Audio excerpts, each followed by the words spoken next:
Hello and welcome back to Focus Atlanta. Thanks so much for continuing to watch. In this segment, we're going to talk a little bit about those financial aid questions that you have. I know it's that time of year, there are deadlines looming. I'm here with Jack Wallace. Thanks so much for making time for us here in Atlanta. You know, there are a lot of questions around this time of year. Where do we start? Well, we start by as soon as they see your segment, going online and going to studentaid.gov.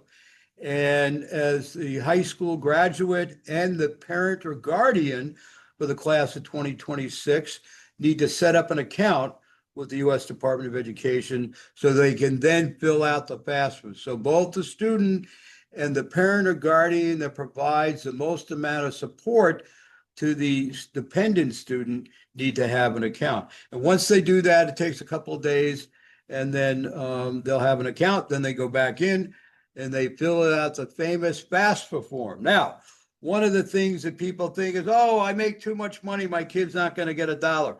85% of the people that fill out FAFSA get some sort of financial aid. And the other thing that people don't realize is that not only is the FAFSA form used for the federal government for student aid, which is scholarships and grants and federal student loans, but also in the state of Georgia and the colleges and universities that the kids are going to go to also look at the FAFSA form. So there's three levels or three opportunities at the federal level, the state level, and at the institutional level to get financial aid. That is fantastic information to know. You're right. We always think we have to go 29 different places to get to the information that we need. But you're saying if we go ahead, log in, make sure the guardian is logged in and they all have accounts, we can find much of the information that we need in one place. Right. And you know, you can, the great thing about, I mean, the last 2 years have been difficult.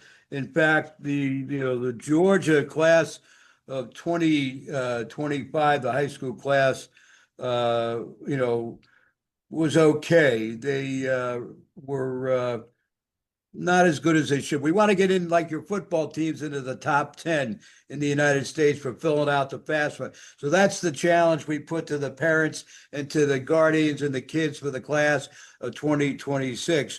But it's important to do that. It's a lot easier than it was in the last 2 years because they redid it.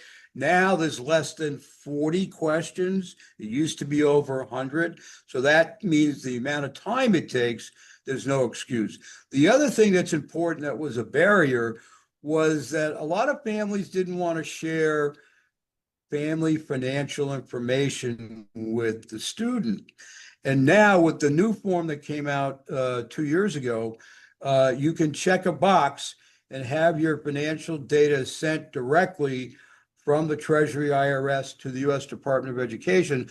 So that's another roadblock that's out of the way that should increase the completion rates for our high school class of 2026 in Georgia. Oh, thank you so much. Yes, that's a huge roadblock for a lot of families. Can we close out with some deadlines? Again, it always kind of seems like it's looming, right? Like hanging over the heads. The last 2 years, it was a disaster. I mean, 2 years ago when they came out the new form, it was almost, it was Happy New Year's. It was supposed to be out October 1. Last year was Happy Thanksgiving. Okay. This year, they actually opened up 2 weeks before the October 1 deadline. So they've been in business for over a month. The Department of Education, Financial Student Aid Department are deemed to be essential employees. So they are open for business and they are processing the applications. So the 10 million students around the country that rely on federal aid and the 54 colleges and universities that get the money I'm happy to tell you, is they're working diligently to process the applications. Jack, thanks so much for making time for us here in Atlanta. It was a pleasure to meet you. Nice to meet you. Good luck to your viewers. And remember, studentaid.gov and do it now. All right, I can't leave you any better than Jack did. This is the time of year. Please take the opportunity to go to the website, make sure that you and your family are all set. Thanks, guys, for tuning into this segment of Focus Atlanta. We'll be right back with more.